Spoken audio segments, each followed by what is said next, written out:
বৰ্তমান চৰ্চাত আছে ৰাজা ৰঘুবংশী হত্যাকাণ্ড।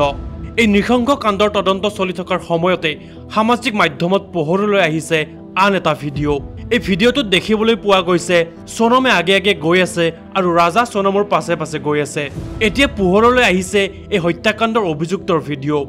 পৰ্যটকৰ কেমেৰাত বন্দী হোৱা ভিডিঅ'ত দেখা গৈছে এই হত্যাকাণ্ডৰ অভিযুক্তক। এই ভিডিঅ'টো হত্যাকাণ্ডৰ কেইমিনিটমান আগৰ বুলি জানিব পৰা গৈছে। ভিডিঅ'টোত দেখা গৈছে বিশাল উৰফে বিকি ঠাকুৰ, আনন্দ কুৰ্মী আৰু আকাশ ৰাজপুতে পাহাৰত ট্ৰেকিং কৰি থকা। তিনিওজন অভিযুক্তে ট্ৰেকিং কৰা ভিডিঅ'টোত অভিযুক্ত বিশালক সন্মুখত খোজকাঢ়ি থকা দেখা গৈছে। আনহাতে আনন্দ বিশালৰ পিছফালে আছে আৰু পাছে পাছে আছে আকাশ ৰাজপুত। তথ্য অনুসৰি এই ভিডিঅ'টো 23 মেৰ দুপৰীয়া সময়ৰ।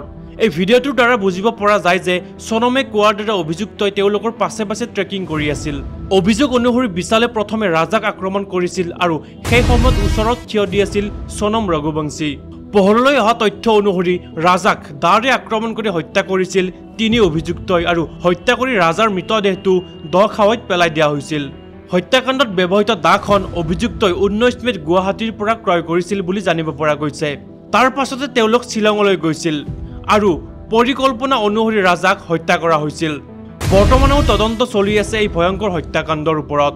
আজি হ'ব সেই ক্ৰাইম চিনৰ ৰিক্ৰিয়েশ্যন আৰু ইয়াৰ পিছতে অনাগত দিনত জানিব পৰা যাব এই হত্যাকাণ্ডৰ সম্পূৰ্ণ ৰহস্য। অন্যান্য বা বাতৰিৰ বাবে চাই থাকক নিউজ ডেস্ক ৰিপৰ্ট।